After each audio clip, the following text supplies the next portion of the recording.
வேற ஒன்றும் சொல்றதுக்கு அவருக்கு எந்த ஒரு ஆதாரமும் இல்லை. அதிமுக பற்றி விமர்சனம் செய்வதற்கு எந்தவித ஒரு ஆதாரமும் இல்லை. அதனாலதான் எப்ப பார்த்தாலும் அவதூறு செய்தி.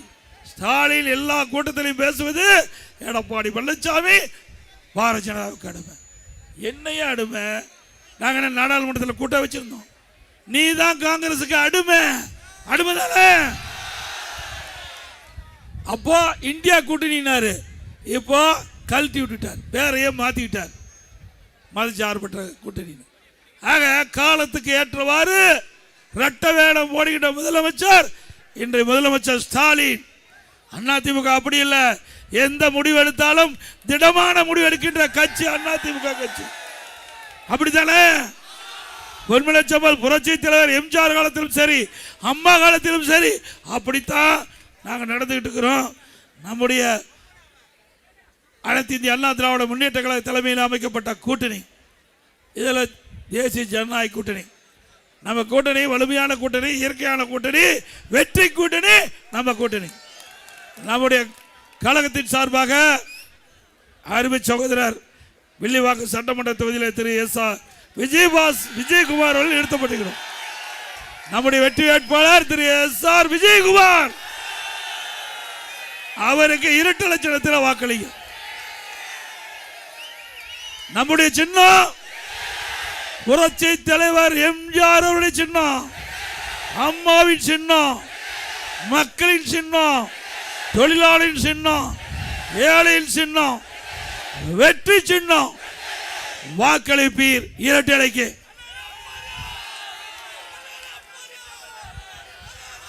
இன்றைய தினம் ஆட்சி பொறுப்பேற்றதிலிருந்து இந்த எப்போ தேர்தல் அறிவிச்சாங்களோ அப்பொழுது முதலமைச்சர் புலம்ப ஆரம்பிச்சிட்டார். ஏன்னா தோல்வி பயம் வந்துட்டு முதலமைச்சருக்கு, அதனாலதான் பேசிட்டு இருக்கார். இப்ப நடக்கிற தேர்தல் எந்த தேர்தலுங்க? சட்டமன்ற தேர்தல் தானே. தமிழ்நாட்டுக்கு டெல்லிக்குமா புதுசா கண்டுபிடிச்சிருக்கார். இங்க இருக்கிற உங்களுக்கு தெரிகிற விஷயம் கூட நாட்டை ஆளுகின்ற முதலமைச்சருக்கு தெரியவில்லையே. இப்படிப்பட்டவர்கள் நாட்டை ஆண்டா நாட்டை ஆளலாமா? ஒன்றும் தெரியாது முதலமைச்சர், பொம்மை முதலமைச்சர் நாட்டை ஆண்டு 5 வருஷம் குட்டிச்சோராக்கிட்டார். 5 ஆண்டு காலம் நம்முடைய தமிழ்நாட்டு மக்களுடைய வளர்ச்சியை இன்றைக்கு இவரால் முடக்கப்பட்டு விட்டது. இப்படி எந்தவித ஒரு முயற்சி எடுக்கல இந்த தமிழ்நாடு வளர்வதற்கு. எப்ப பார்த்தாலும் மத்திய அரசு குறை சொல்லிட்டே இருக்கிறீங்க. மாநில அரசு என்ன செஞ்சிருந்தா மக்கள் எதிர்பார்க்கிறாங்க? ஓட்டு போட்ட மக்களுக்கு நன்மை செய்ய வேணும். அது அதிமுக ஆட்சி இருக்கும்போது மத்திய அரசோட இணக்கமா இருந்தோம். அந்த இணக்கமா இருந்ததுனால தான் மெட்ரோ ரயில் திட்டம் 63,000 கோடி. நம்ம 63,000 கோடி. இந்தியாவில் எந்த மாநிலத்திலையும் ஒரு திட்டத்துக்கு 63,000 கோடி அனுமதி கொடுத்த வரலாறு கிடையாது. ஆக இணக்கமா இருந்தோம், பணத்தை பெற்றோம், திட்டத்தை பெற்றோம், அடிக்கல் நாட்டினோம், பணி வேகமா நடந்துட்டு இருக்குது. இந்த ஆட்சியில் பார்க்க முடியுது அப்படி ஏதாவது? மத்திய ஆட்சியாளர் காலத்தில் துறைமுக விரிவாக்கம், விமான விரிவாக்கம், அதே போல தேசிய நெடுஞ்சாலைகள் தமிழகத்தில் அதிகமாக கொடுத்தோம். இந்த ஆட்சி வந்த பிறகு அந்த தேசிய நெடுஞ்சாலை இருப்பதற்கு கூட நிலத்தை எடுத்து கொடுக்க மாட்டேங்கிறாங்க. ரயில்வே பாதை அமைக்கிறதுக்கு நிலத்தை எடுத்து கொடுக்க மாட்டேங்கிறாங்க. இத்தனையும் செஞ்சுட்டு மத்திய அரசு மீது பழி சுமத்துறாங்க. எடப்பாடி பழனிசாமி தமிழ்நாட்டை புறக்கணிக்கிற பிஜேபியோட சேரலாமான்னு நீ இயல்பா ஒரு இணக்கமா மத்திய அரசோட தொடர்பு கொண்டு திட்டத்தை வாங்கியிருந்தா பரவாயில்ல. ஓட்டு போட்ட மக்களுக்கு துரோகம் அளித்தது ஸ்டாலின். ஓட்டு போட்ட மக்களுக்கு நன்மை செய்யணும்ல. வீராப்பு பேசிட்டு இருந்தா திட்டம் நமக்கு கிடைக்காது. நாம ஓட்டு வாங்க வரைக்கும் தான் கட்சியில போட்டி இருக்கணும். அந்த தேர்தல் முடிஞ்ச பிறகு, தேர்தல் இருக்கின்ற வரை, தேர்தல் முடிஞ்ச பிறகு ஒரு ஆட்சி அமைஞ்ச பிறகு அவரோட இணக்கமா இருக்கணும். ஒரு மாநிலத்தில் ஜெயிச்சுட்டே இந்த ஆட்டாற்றிய இந்த நாட்டை ஆளக்கூடியவருக்கு எவ்வளவு பவர் இருக்கும்?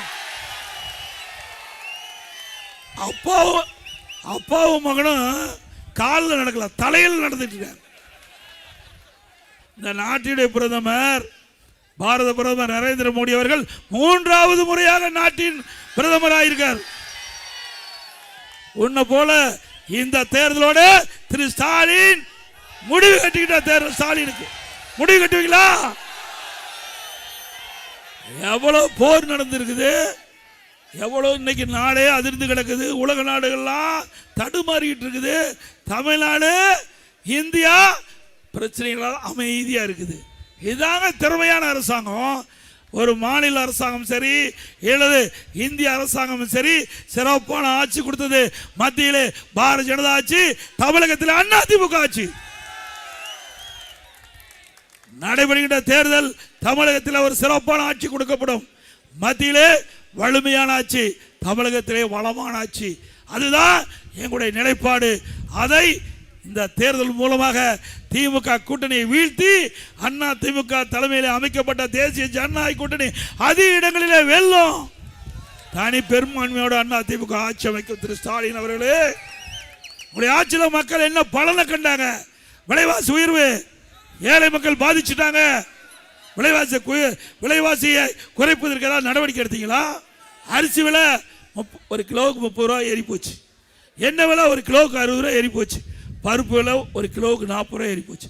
அதை குறைக்க வக்கில் இந்த அரசாங்கத்தில் எப்போ பார்த்தாலும் குறை சொல்லிட்டு இருக்கிற. என்ன குறை சொல்லி என்ன பிரயோஜனம்? என்ன விமர்சனம் செஞ்சு என்ன பிரயோஜனம்? பயம் பயம். இன்றைக்கு நாம தான் பிரதான கட்சியா இருக்கிறோம். தமிழகத்தில் பிரதான எதிர்கட்சி அதிமுக. இன்றைக்கு சட்டமன்றத்தில் அதிமுக பிரதான எதிர்கட்சியா இருந்து, நான் பிரதான எதிர்கட்சியுடைய தலைவராக இருந்து இந்த ஆட்சியாளர்களை விரல் விட்டு ஆட்டணும். சட்டமன்றத்தில் 2.25 மணி நேரம் நான் பேசணும். 2.25 மணி நேரம் இந்த நாட்டு மக்களுடைய பிரச்சனையை எடுத்து வச்சான். இந்த மந்திரினால பதில் சொல்லவே முடியல. ஒரு காலகட்டத்தில் முதலமைச்சர் எந்திரிச்சு எனக்கு பசிக்குதுங்க, என்ன முதலமைச்சர் கேட்குறாரு சட்டமன்றத்தில். நான் பேசும்போது எனக்கு பசிக்குது. இன்னும் எவ்வளோ நேரம் பேசுவீங்கண்ணா? இன்னும் 1 மணி நேரம் பேசுவேன். ஐயோ, இவ்வளோ நேரம் பேசிட்டீங்களே, இதுக்கெல்லாம் நான் பதில் சொல்ல வேணாமா? நீங்கள் கேட்ட கேள்விக்கெல்லாம் நான் பதில் சொல்ல வீட்டில் போய் சாப்பிட்டு ஆறாமரை நீங்கள் கேட்ட கேள்விக்கெல்லாம் பதில் தயார் பண்ணி நாளைக்கு வந்து பதில் சொல்லுங்கிறார். அப்படின்னா எந்த அளவுக்கு அதிமுக பிரதான எதிர்க்கட்சியாக இருந்து செயல்படுகிறது என்பதை மக்கள் புரிந்து கொள்ள வேண்டும். சரி, முதலமைச்சர் கேட்டால் நான் இத்துடன் பேச்சை நிறுத்திக் கொள்ளணும்னு முடிச்சிட்டேன். இப்படி அதிமுகவை பொறுத்த வரைக்கும் நான் மட்டுமில்ல, எங்க தொண்டன், என் கூட்டணி கட்சி தலைவர்கள், தொண்டர் அத்தனை பேரும் திறமையானவர்கள். உங்க கட்சி மாதிரி கிடையாது. உங்க கட்சியெல்லாம் வாய்தா போயிட்டுது. பல பேர் அதிமுக தான் மந்திரியா இருக்கிறாங்க. 8 பேர் திமுக மந்திரியா இருக்கிறாங்க. 19 பேர் இப்ப நடக்கிற தேர்தலில் 19 பேர் திமுக சார்பாக போட்டிடுறாங்க. அங்கெல்லாம் செல்லாத நோட்டை எடுத்துருந்ததுலாம் அங்கே பொறுக்கி வச்சுட்டு இருக்காரு. இப்படிப்பட்ட கட்சி வச்சுக்கிட்டு எங்களை பற்றி விமர்சனம் செய்கிறார், டெல்லி பற்றி விமர்சனம் செய்கிறார். அப்புறம் டெல்லி போனால் எடப்பாடி பழனிசாமி டெல்லிக்கு போகிறாருன்னு, நான் என்ன பாகிஸ்தானுக்காக போனேன்? டெல்லிக்கு தான் போனேன். டெல்லிக்கு போனாவே அதர்றாரு, என்ன நடக்குமோ என்று பதட்டப்படுறாரு.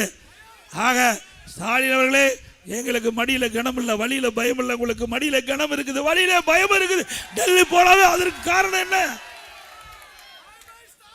ஸ்டாலின் அவர்கள் சொன்னாரு, எடப்பாடி பழனிசாமி நெடுஞ்சாலைத்துறையில் ஊழல் செஞ்சான்னு சொன்னார். நிரூபின சட்டமன்றத்திலே சவால் விட்டேன். நீதிமன்றத்தில் இவருடைய ஒரு ஆர்எஸ் பாரதியின் ஒரு வாய்தா போன ஒரு வயசானவர் இருக்கார், அவரை பயன்படுத்தி ஒரு கேஸ் போட்டாங்க. அந்த கேஸு உயர் நீதிமன்றத்துக்கு வந்தது. நீதிமன்றத்தில் இருக்கிற நீதியரசர் இதை விசாரித்து நீங்கள் சீல்டு கவரில் என்னுடைய நீதிமன்றத்தில் ஒப்படைக்க வேண்டாம். அதே மாதிரி சீல்டு கவரில் இந்த லஞ்ச ஒழிப்புத்துறை விசாரித்து அங்கே நீதிமன்றத்தில் ஒப்படைச்சாங்க. அப்போ நீதியரசர் இதில் மேல் இருந்த வாரியா குற்றம் இருக்கிறனால நான் சிபிஐக்கு விசாரிக்கிறேன். நான் டெல்லியில் போய் தடையானம் வாங்கினேன். பிறகு திமுக ஆட்சிக்கு வந்தது. திமுக ஆட்சிக்கு வந்தவருக்கு மீண்டும் கேஸ் நடத்துகிறாங்க. சரி, நடத்து. தமிழ்நாட்டுக்கு மீண்டும் உச்ச நீதிமன்றத்திலிருந்து சென்னை உயர்நீதிமன்றத்துக்கு அந்த வழக்கை மாற்றி விசாரிக்க சொன்னாங்க. அப்போ யார் கேஸ் போட்டாரோ அவர் வாபஸ் வாங்கன்னு வந்துட்டார். என் மீது கேஸ் போட்டவர் அந்த வழக்கை திரும்ப பெறன்னு சொன்னார். அப்போ நீதியரசர் எங்களுடைய வழக்கறிஞர் கேட்டு நீங்கள் கேட்டு சொல்லுங்கன்னார். நான் வாபஸ் வாங்க மாட்டேன். எதுக்கு வாபஸ் வாங்குவானே? எங்கள் மடியில் கனம் இல்லை, வழக்கை சந்திக்கிறான்னு. அப்படி வழக்கை சந்திச்சு நிரபராதி என்று முன் வந்து நிற்கிறேன். நீதிமன்றத்தில் நிரபராதி நிரூபித்தேன். மீண்டும் உச்சநீதிமன்றத்தில் மேல்முறையீடு செஞ்சாங்க. அந்த மேல்முறையீடு செஞ்சலையும் நான் நிரபராதியின் தீர்ப்பை வாங்கி உங்கள் முன் வந்து நிற்கின்ற நபர் நான். உங்களால் முடியுமா? எத்தனை முறை வாய்தா வாங்கிட்டு இருக்கிறீங்க உங்க அமைச்சர்கள்? எத்தனை முறை நீதிமன்றத்துக்கு போய் வாதியா வாங்கியிருக்கிறீங்க? தில்லு திராணி தெம்பு இருந்தா போட்ட வழக்கை சந்திக்கக்கூடிய திறமை உங்களுக்கு இருக்குதா? இது அண்ணா திமுக பொன்மனச்செம்மல் புரட்சி தலைவர் எம்ஜிஆர் தோற்றுவித்த இயக்கம், அம்மா கட்டி காத்த இயக்கம், 31 ஆண்டு காலம் தமிழகத்திலே ஆட்சி புரிந்த இயக்கம். அண்ணா திமுக ஆட்சி இருந்த காலத்தில் தான் தமிழ்நாடு இந்த அளவுக்கு இந்தியாவிலேயே முதன்மை மாநிலமாக இருக்குது. திமுக இருந்த போது இல்லை, அண்ணா திமுக ஆட்சி செய்தனால தான் இன்றைக்கு தமிழ்நாடு உயர்ந்த நிலைக்கு இருக்கு என்பதை எண்ணி பார்க்க வேண்டும். அது மட்டுமல்ல,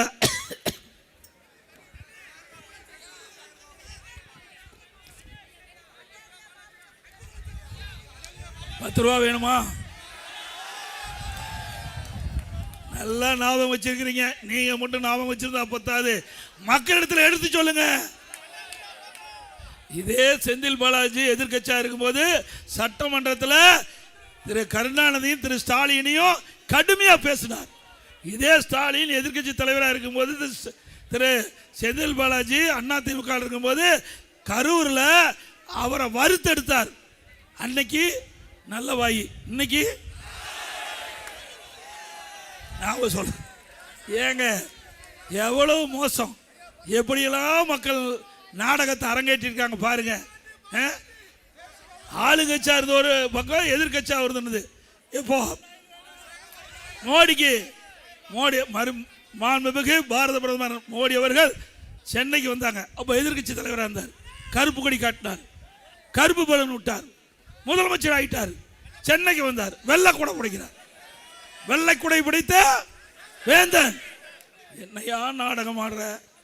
அது மட்டுமல்ல, அங்க செஸ் போட்டியை திறக்க வந்தாரா இல்லையா? அதே மாதிரி கேலோ விளையாட்டு,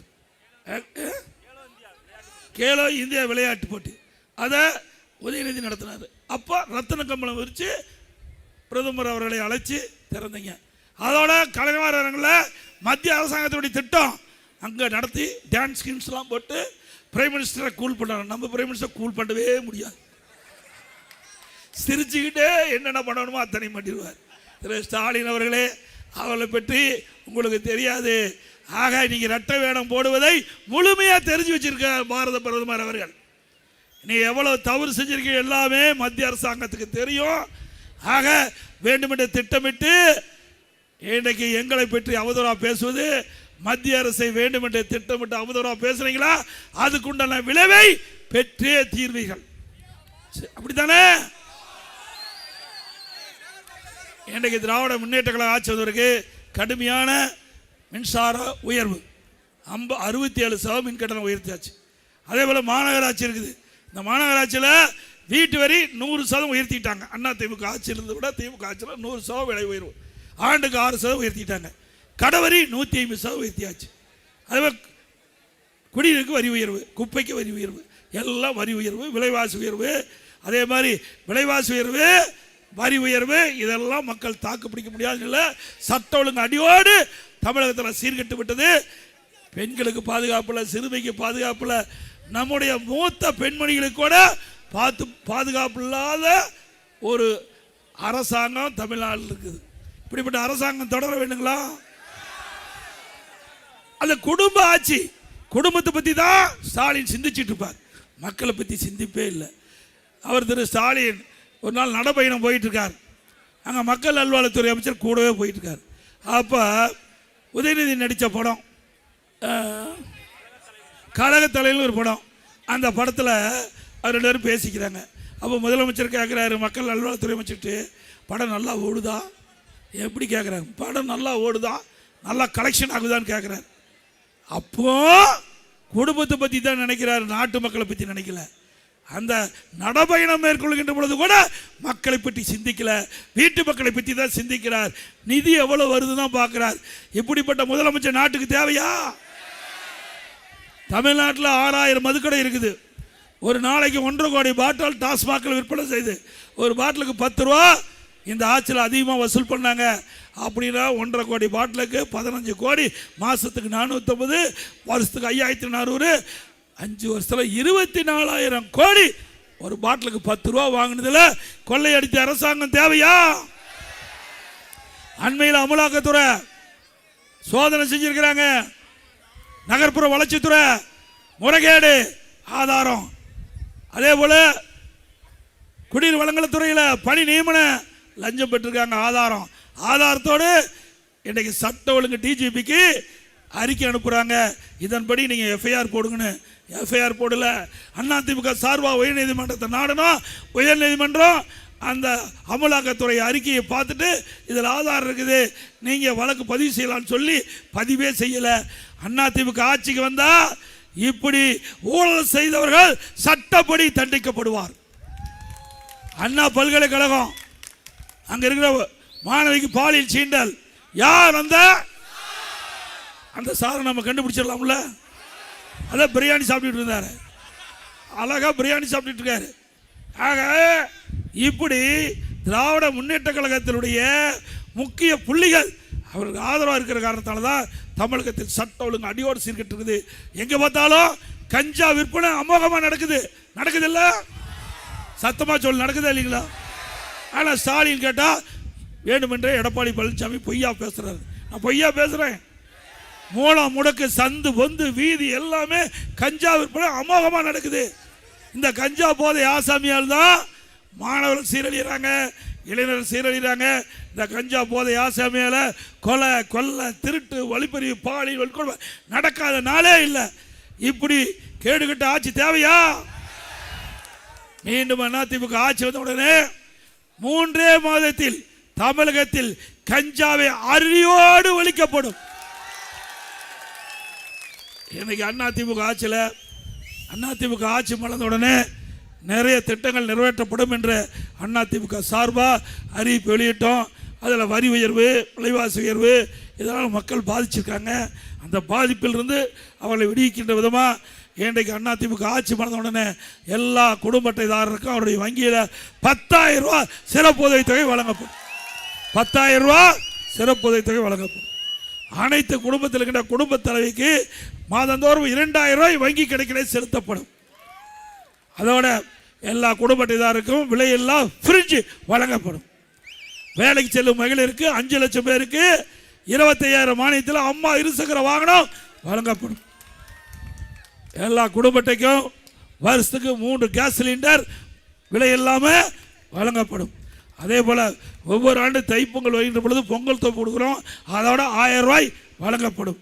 இப்போ நகர பேருந்தில் பெண்கள் கட்டணம் இல்லாமல் பயணம் செய்கிறாங்க. இனி அதிமுக ஆட்சிக்கு வந்தால் ஆண்களும் நகர பேருந்தில் கட்டணமாக பயணம் செய்யலாம். அதே போல் பட்டம் பெற்ற நம்முடைய மாணவர்கள் இளைஞர்கள் வேலை இல்லாமல் வேலைவாய்ப்பில் பதிவு செய்து இருந்தால் வேலை கிடைக்கின்ற வரைக்கும் மாதந்தோறும் 2,000 ரூபாய் உதவித்தொகை வழங்கப்படும். +2 படித்த மாணவர்களுக்கு 1000 ரூபாய் வழங்கப்படும். முதியோர்களுக்கு வழங்கப்படுகின்ற உதவித்தொகை உயர்த்தி வழங்கப்படும். அதே போல் இன்றைக்கு ரேஷன் கடையில் வழங்குகின்ற அரிசி தரம் இல்லாதா இருப்பதாக என்னிடத்தில் புகார் வந்திருக்குது. இனி அதிமுக ஆட்சி பண்ண உடனே கடையில் மளிகை கடையில் எப்படி தரமான அரிசி இருக்குதோ அதை விட தரமான அரிசி ரேஷன் கடையில் வழங்கப்படும். இப்போ அரிசி தான் விலை இல்லாமல் கொடுக்குறோம். அதிமுக ஆட்சி வந்த உடனே பருப்பு விலை இல்லாமல் கொடுப்போம், சமையல் என்ன விலை இல்லாமல் கொடுப்போம். அதே போல் அம்மா இல்ல திட்டம், இதில் ஏழை எளிய மக்கள் ஜாதி பாகுபாடு கிடையாது, மத பாகுபாடு கிடையாது. ஏழைகள் என்று சொன்னால் அவளுக்கு அற்புதமான காங்கிரீட் வீடு, எல்லா ஏழைகளுக்கும் காங்கிரீட் வீடு, அடுக்குமாடி வீடு கட்டி பட்டியலின மக்களுக்கு கட்டி கொடுக்கப்படும். அதே போல் மீனவ சமுதாய மக்கள் நெசவாளர்களுக்கும் இந்த வீடுகள் கட்டி கொடுக்கப்படும். அதோட மாற்றுத்திறனாளிகள் கூட்டுறவு சங்கத்தில் வாங்கிய கடன் முழுவதும் தள்ளுபடி செய்யப்படும். நடைபாதை ஓரமாக கடை வைத்து வியாபாரம் செய்ய கூட்டுறவு சங்கத்தின் மூலமாக கடன் வாங்கினால் தள்ளுபடி செய்யப்படும். புதிதாக அவர்களுக்கு வியாபாரம் செய்ய எந்தவித ஜாமீனும் இல்லாமல் 2 லட்சம் ரூபா குறைந்த வட்டியில் கடன் உதவி அளிக்கப்படும். அதோட இன்றைக்கு கட்டிட தொழிலாளர் இருக்கிறாங்க, அதை பணி செய்கின்ற பொழுது தவறி விழுந்து உயிரிழந்தால் அந்த குடும்பத்துக்கு 25 லட்சம் ரூபா அவர்கள் நிவாரணம் வழங்கப்படும். மீனவர்கள் மீன் பிடிக்க செல்கின்ற பொழுது உயிருக்கு ஆபத்து ஏற்பட்டு உயிரிழந்தால் அந்த குடும்பத்துக்கு 25 லட்சம் ரூபா நிவாரணம் வழங்கப்படும். இன்னும் பல அறிவிப்புகள் இருக்குது.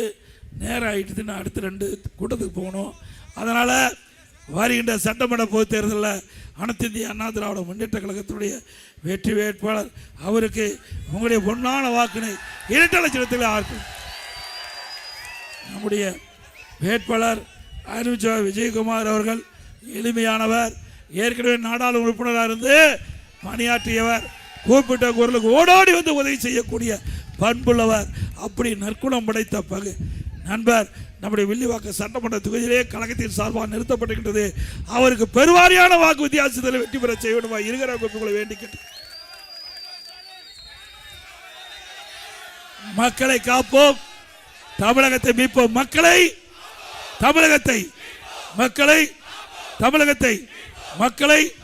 தமிழகத்தை ஸ்டாலின் மாடல் அரசு, ஃபெயிலியர் மாடல் அரசு. Bye bye Stalin. நன்றி, வணக்கம்.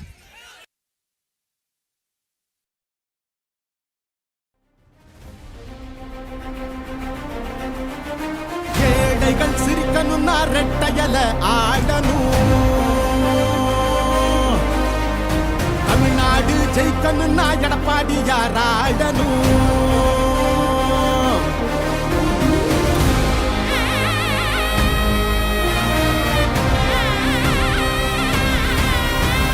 புரட்சி தலைவர்